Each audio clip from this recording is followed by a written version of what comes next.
Vou lhe dar aqui uma luz do que possa ser a Páscoa do Senhor, tá? Para você entender que não é chocolate, nem ovo de Páscoa, e nenhum tipo de invencionice humano. A Páscoa em hebraico significa pesar, grego, pachá, ou seja, passova, que quer dizer passar por cima, que é a morte dos primogênitos. Passar sangue nos umbrais da porta, como está vendo esse umbral aí, passar sangue nesse umbral da porta, para quando o espírito de morte passar, ele vai se debater com o sangue e vai voltar para trás, ou seja, vai passar por cima de você. Páscoa significa passar por cima. A narração sugere que o termo Páscoa vem da passagem do anjo de Javé sobre o seu povo. Êxodo capítulo 12, versículos 13 ao 17. A última praga é a única na qual Israel tem de ser diferenciado dos egípcios. Isso sugere que Israel não é intrinsecamente diferente do Egito e que o povo está tão sujeito a ser morto pelo destruidor como os egípcios. Josué 24, capítulo 14. Ezequiel, capítulo 20, verso 7 e verso 8. Aspectos chave do ritual são a morte do cordeiro ou cabrito, marcar com sangue os umbrais das portas e partilhar da carne. As instruções especiais sobre o animal indicam que a Páscoa representa um sacrifício de expiação. A marca de sangue com isopo sugere purificação. Êxodo capítulo 12, verso 22. Levítico capítulo 14, verso 4 ao 6. Salmos 51, verso 7. E os paralelos com as condições do sacerdote de Arão e as exigências de circuncisão dão a entender um ato de consagração. Êxodo 29, verso 20 a 34.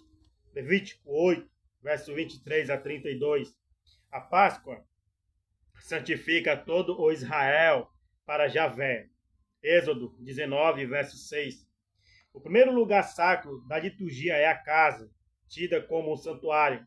Para o antigo israelita, a casa era geralmente um templo, a mesa familiar era considerada um altar, as refeições um rito sacro, os pais, os celebrantes. É nesse ambiente que se celebra a Páscoa.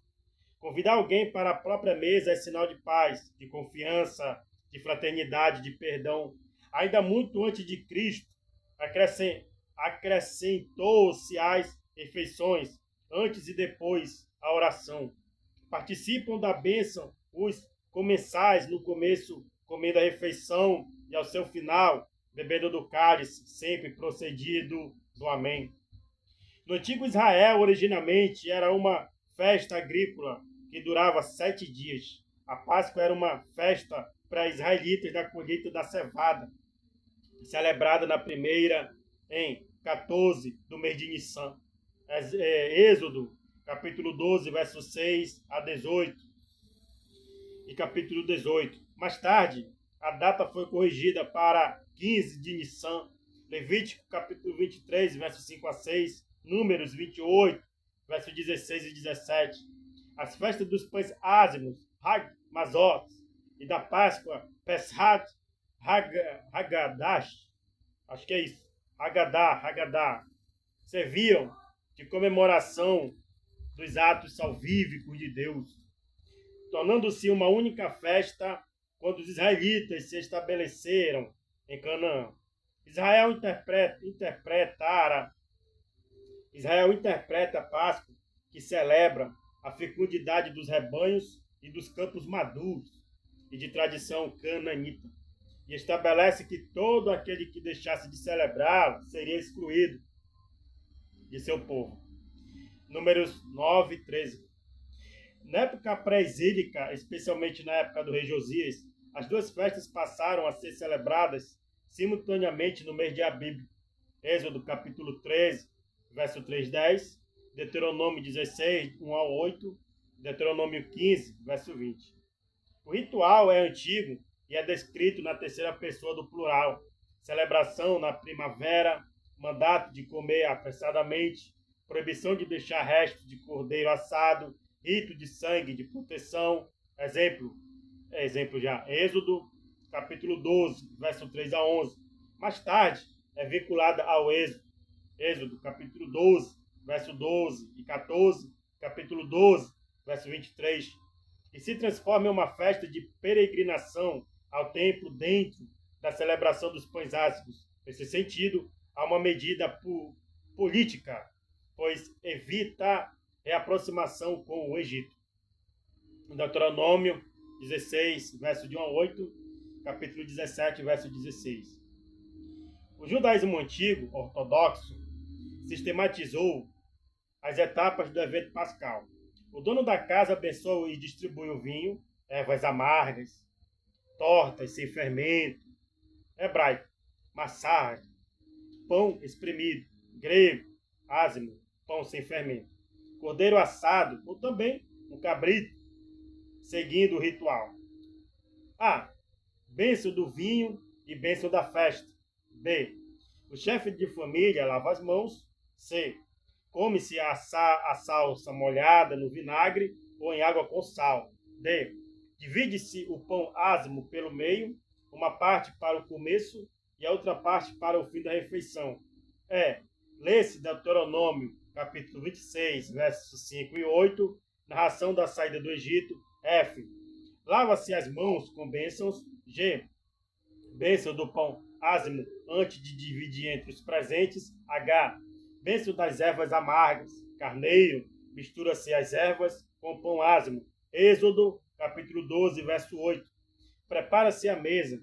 Lembra-se a libertação do povo do Egito. Êxodo, capítulo 12, verso 26 e 27. Come-se a porção do pão ázimo que foi guardada, bênção depois da refeição. Comida e vinho.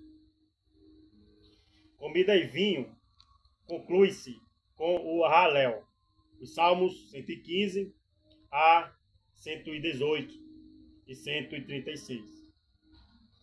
Desejo final. Com isso surgem 4 perguntas com respostas sobre o sinal festivo.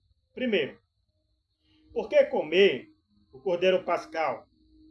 Resposta: porque o santo passar por cima, diante das casas dos filhos de Israel no Egito, quando feriu os egípcios, mas livrou as nossas casas. Êxodo, capítulo 12, versículo 27. Segunda pergunta: por que comer os pães ázimos? Resposta: porque nossos pais não tiveram tempo de deixar a massa fermentar. Êxodo, capítulo 12, verso 39. Terceira pergunta: por que comer ervas amargas? Resposta: porque os egípcios amarguraram a vida de nossos pais no Egito. Êxodo, capítulo 1, verso 14. Quarta pergunta: por que beber apoiados no cotovelo? Resposta: porque é nosso dever agradecer, louvar, celebrar, glorificar, exaltar, engrandecer aquele que fez por nossos pais e por nós grandes prodígios. Aleluia. Lê-se nesse período, Êxodo, capítulo 12, 21 a 51. Páscoa começa na criação. Nela está o caráter da salvação. Josué, capítulo 3. Páscoa expressando a continuidade da salvação na história do povo. Cântico dos Cânticos, leitura pascal no primeiro dia, celebração do amor de Deus.